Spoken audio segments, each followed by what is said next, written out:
Welcome to Not What I Thought. I'm Erika. I'm Yolanda. And I'm Becca. We're therapists, entrepreneurs, and perfectly imperfect humans. We first met during a business owner retreat where we became fast friends because we're not afraid to be real and ask the hard questions about life. What we thought it would be like, how messy it actually is, and the courage it takes to create the life we want. We continue to build our friendship and personal growth through our own retreats. We find the deepest connection in sharing our struggles and finding what we have in common rather than what divides us. We're breaking down hard topics on our podcast and together have conversations about what it takes to find real talk, real support, and real rest for professional women. We're glad you're here. Join us on your favorite podcast platform. Yolanda, how are you? I'm checking in on you. Why, thank you, Becca. I appreciate you check in. It's interesting. I was having a conversation with a couple of friends a while back, and it just kind of weaved into, wow, this is it's been hard lately. Life is just this thing I'm going through. It's been really hard. And the people that I was talking to, they almost seemed surprised, which really pissed me off. Yeah. I think a lot of times they were like, well, I've never been through this situation before, so I don't know what to say to you. And I'm like, well, you don't have to have gone through something to say, hey, how's it going? Yeah, so I'm curious about the anger.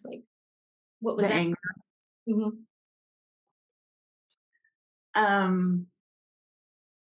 Well, we say in the psychotherapy world that anger is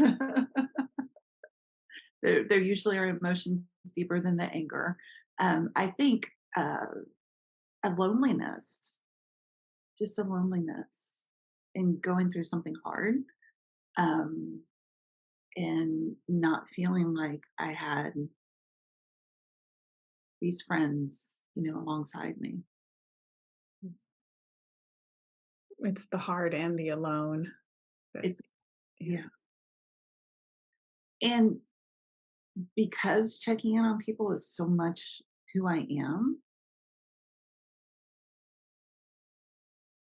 I think having that not be reciprocated when I needed it was a part of the anger, for sure. Because in those relationships, you've been one who checks in on them. Yeah. There's the part of me that's just like, this is bullshit. Ah. When is it my turn? Yeah. Well, I think that love language idea, right? That we expect other people to take care of us in the same way that we're taking care of other people, and not everybody speaks our language, and that's really hard. I think not everybody speaks our language, and I think people just don't lean into hard conversations. And I think a lot of that is just in our society, we're not taught that skill set.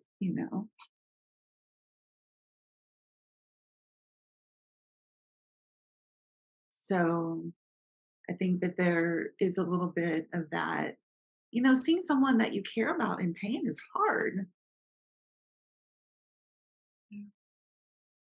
And then maybe we have these friend groups where there's one person who has the skill. And that person is the one who does the checking in on everyone else and maybe even rallies the rest of the group to say, hey, this person needs us right now. And it can be difficult when you are that person, because then who checks on you? Right. And what's coming up for me is the knowledge that often that person, and I will be speaking for myself in this, right? That person is one who probably learned growing up to be overly responsible. This is a sort of survival mechanism, right? Like maybe it's not safe for me to show my struggles to other people, or maybe, from the family that you grew up in, you kind of had a sense that no one was going to come help you, or there were maybe not help you in general, but there might be certain things that no one was going to help you with, and you just had to figure those things out on your own. Um, which doesn't mean as a child that you really were equipped to deal with that stuff, but you kind of learned through experience that this is the role that I play, and these are the things that I am and am not allowed to ask for help with. And so then you get to be an adult, and you're maybe good at picking up when other people are struggling because you're like sensitized to that, but you also never really learn to say, hey, I need help too.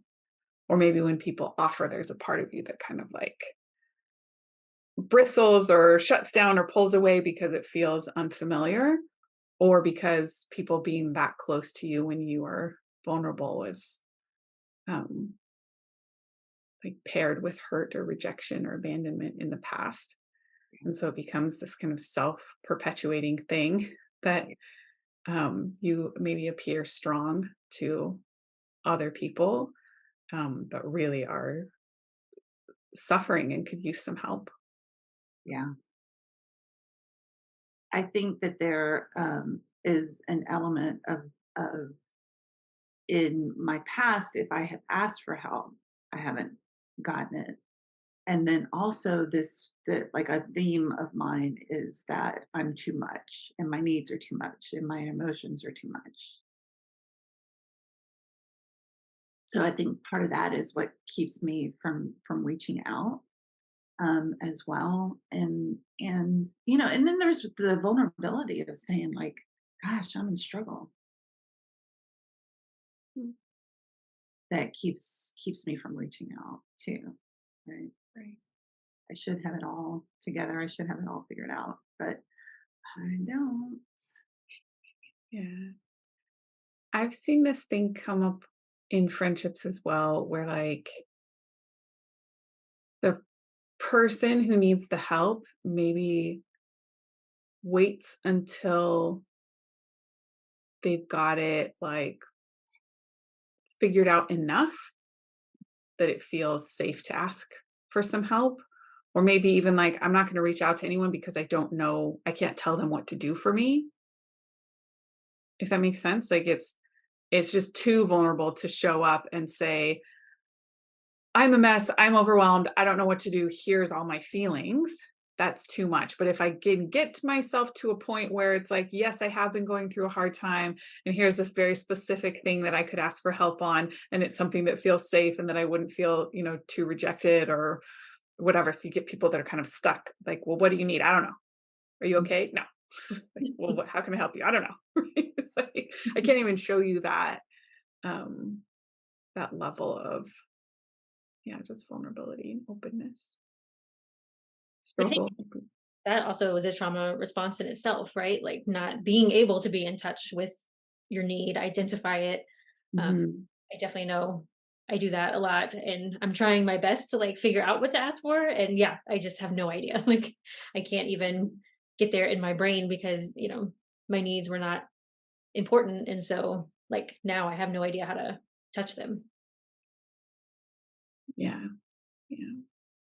It's interesting, Erica. I just actually downloaded a list of needs. Like Nice. I saved a list of needs on my phone. I love that. You need to Yeah. send it to me. Yeah. Yeah.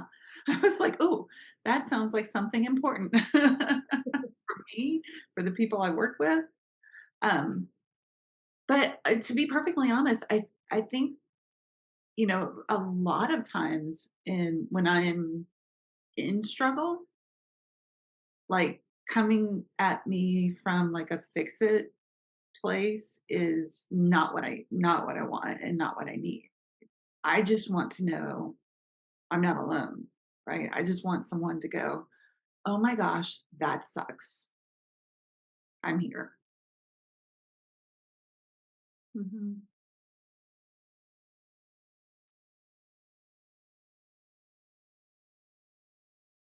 Yeah, and I think letting the other person know that's what we need. I mean, it can be hard, right? That's what we just talked about, but it's so important to, I think, give that person some permission, or at least that's the only part of it that we can control, is giving Mhm, that person permission. Like, hey, you don't need to fix it. I don't want your suggestions. Don't give me any advice. Like, I just need you to see me, just be with me. mhm.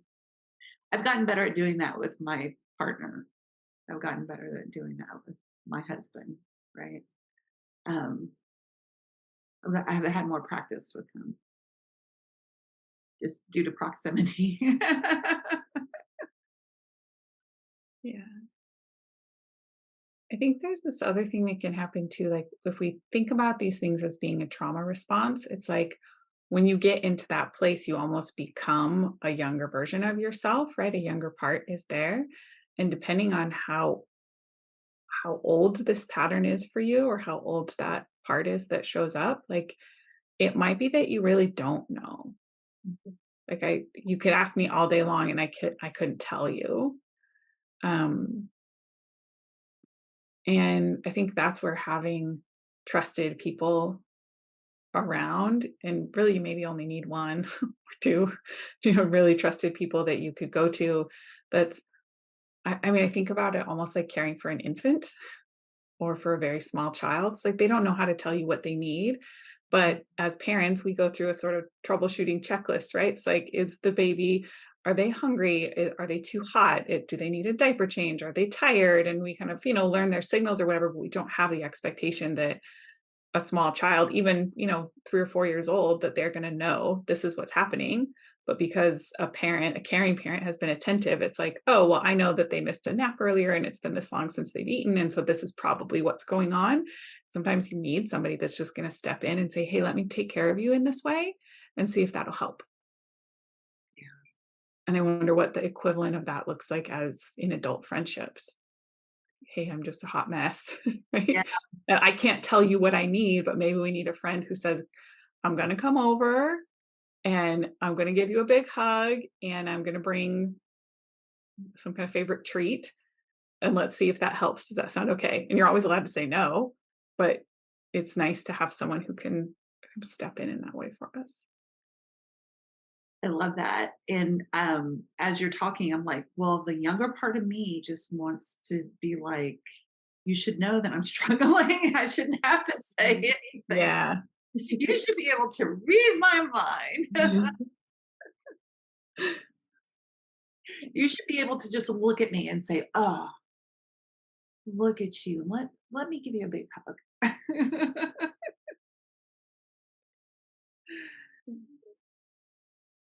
That's so funny because I was thinking, like, in my own way, I feel like I set people up sometimes to fail when I actually do come to ask them for help, because like my Enneagram 1 brain has already gone through 5,000 scenarios in like different steps. So if I can't figure it out on my own and I'm coming to the other person, there's really only like a couple of things that I haven't considered. So when I go to my husband with something and he's like, I've gone A through Z, he's back on A. Well, what about A? And I'm like, really? I've already thought of that. Gee, I hadn't thought of that one. Oh, I never would have thought of that. Um, and that's pretty unfair, right? But I think it goes back to that, like in that moment, I'm not in my wise adult, I'm in my adaptive child of like desperately searching for this thing that I can't put together in my own brain. Right. And maybe in that moment, it's not really any of the A through Z that you need. It's like a one. Probably. Like, need a hug, need some, soothing and comforting. And yeah, of course, it's not any of the things that you've thought of. It's like from a different menu. But exactly. Yeah. Yeah.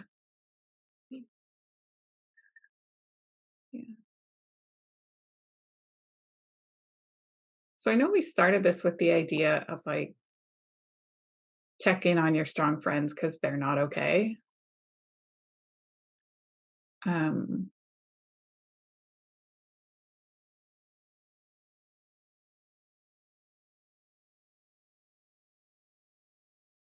do you have any thoughts or advice for someone who wants to check in on their strong friend but doesn't know what to say or how to do it? Okay, so can we be on the same page of like, what are we considering a strong friend? That's a good question. Thanks. What comes to mind for me is the person who seems like they have it together and never seems to ask for help or never seems to like need anything. Right? Like, oh, it's fine, it's fine. They're showing up for everyone, and Mhm. Mhm. Same, that's what I was thinking. In fact, in grad school, I had a bit of a breakdown when my grandfather was dying, my husband was out of the country. It's like a whole thing. And one of the other students was like, "Oh, well, I kind of didn't even know you were like a human. I kind of thought you were like a robot because, you just have everything together and you never really show this side of yourself." So I think it's that the person who doesn't open Mhm. up and share those struggles. A word that's coming to mind for me and kind of the theme of my life and what has been front and center for me recently is just the word resilient. I think when you see someone and you've seen that they've gone through hard things in their life and they keep picking themselves back up and taking the next step forward and like doing the thing. um I think those are the people that I am like, oh yeah, they're strong, they can handle it. And that actually is sometimes the response I get. And I'm like, I know that I'm strong, and I know that I will handle this, and I know I will get through to the other side. It just sucks right now. Mhm. Or maybe even like, yeah, I can do it on my own, but I don't want to anymore. I've been doing so much on my own for so long. Yeah, Yeah. like I never should have had to do it on my own to begin with.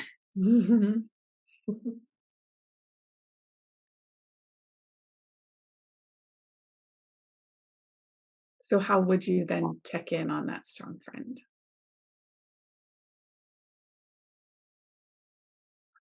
You know what? Really, what is coming to mind is that let's just do it regularly, right?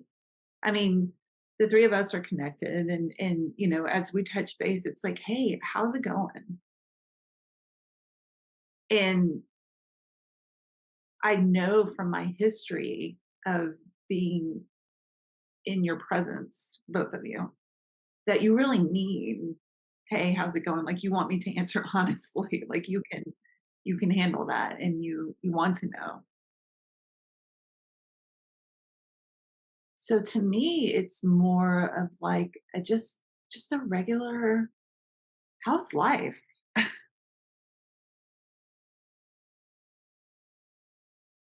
was thinking of Finding Dory. There's the octopus. He's all cranky and grumpy all the time. He's going past, I don't know.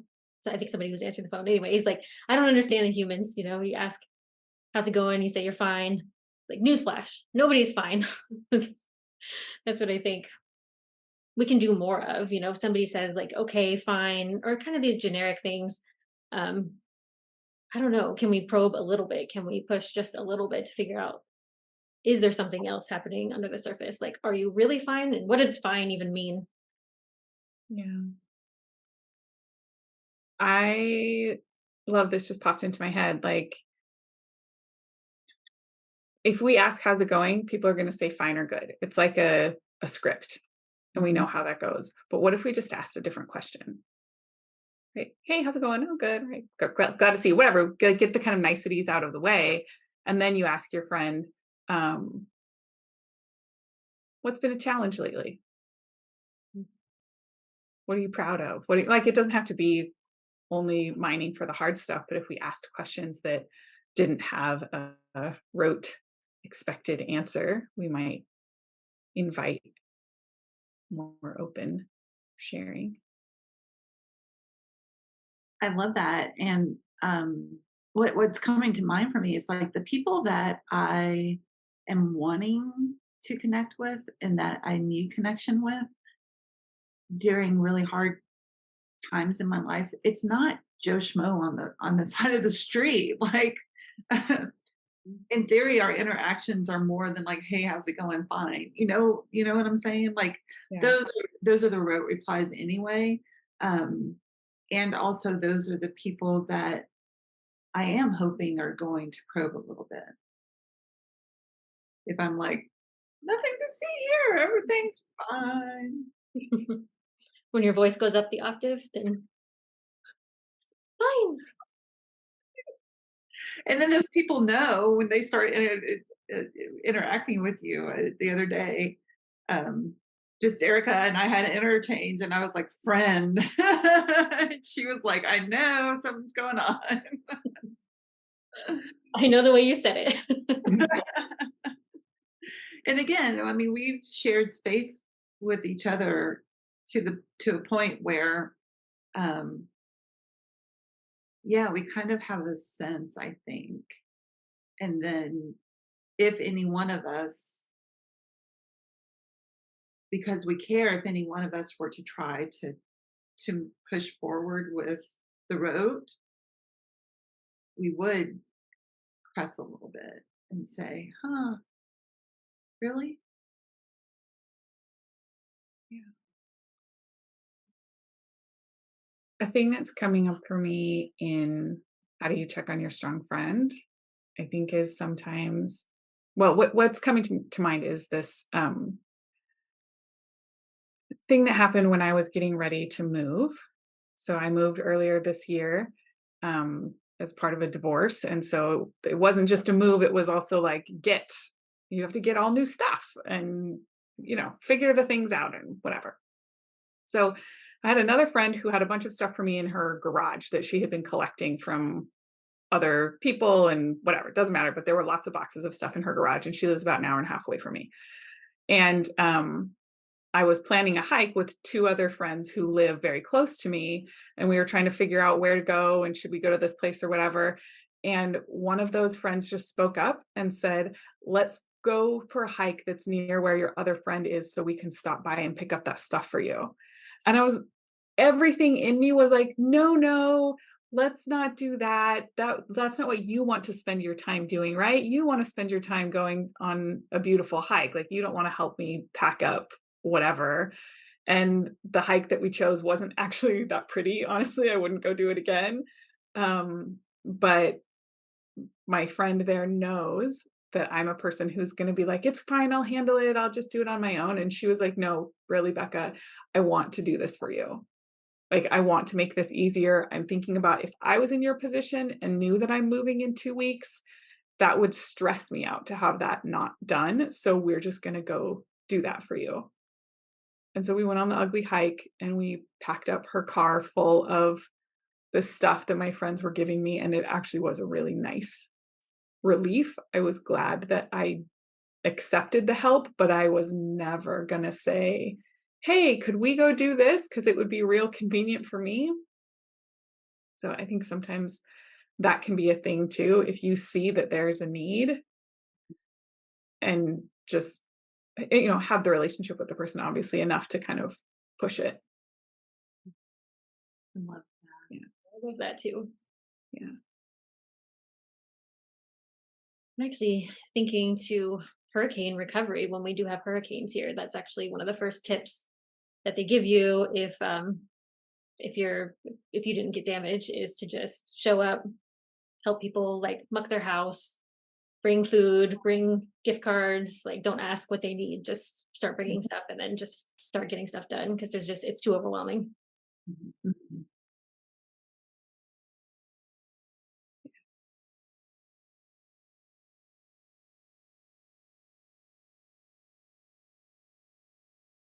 Yeah, I think it's, and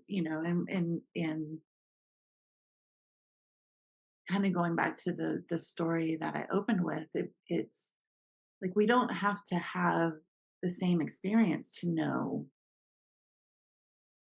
how to step in for a strong friend, right? We've been through experiences that feel the same. Mhm. And that's the definition of empathy, right? Not have we all been through a hurricane? Have we experienced loss? Have we experienced uncertainty? Have we experienced fear?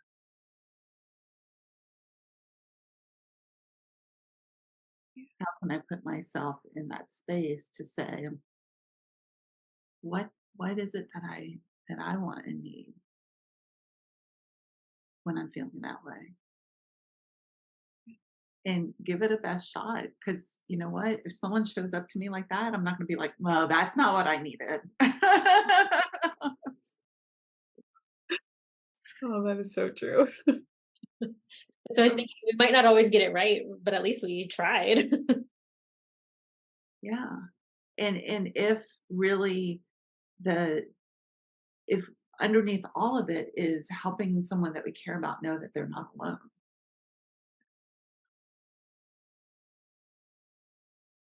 that's a solid experience of me feeling like I'm not Mhm. And I think it's too like seeing the strong friend or the strong person as a whole self, right? Um, I know because of the work that I do as a therapist that I'm often the friend that people call when there's some stressful thing that's happening in their life, or can you give me a referral for something, or this thing happened with my brother and I want to talk it through with someone. And like, I'm the person that people call when there's a difficult family thing happening. Um, but if that's all that my friends see me for, then I get, I don't want to say used exactly, but it's like I get leaned on over and over again for the hard stuff. But if they forget that I'm a whole person, then I don't also get invited to the fun things and the silly things and the art museums. And it's like, I would like to do that stuff too. I don't want to just be the strong friend. Right? I'm happy to be here and be the strong friend if I also am invited to go to the beach and to um see the cool new movie that's coming out, or whatever, that like you see me as a whole person and not just for this one way that I can help you.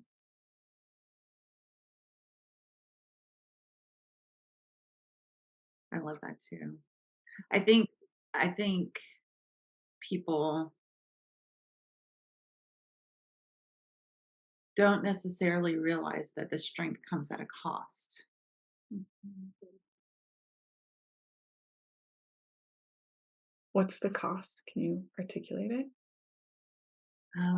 Any number of things depending on the situation, but the strength comes at the cost of a lot of times over functioning, a lot of times just depleting my own mental, emotional, like physical resources. There has to be some nurture that goes along with the strength.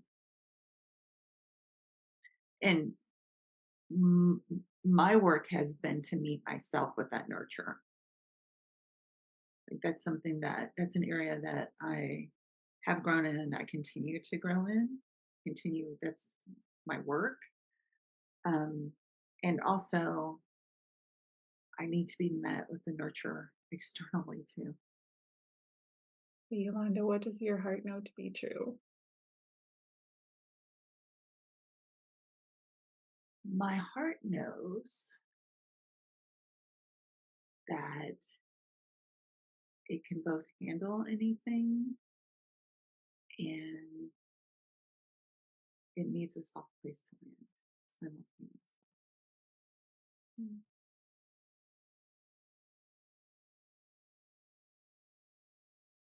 What about you, Erica? What does your heart know? My heart knows that I'm good in a crisis. I can do all the things also. Um, and I don't want to do that anymore all by myself. And I think I deserve more than that. How about you, Becca? What is your heart now? Mm, that it's okay to let people help me. It's okay to let people love me.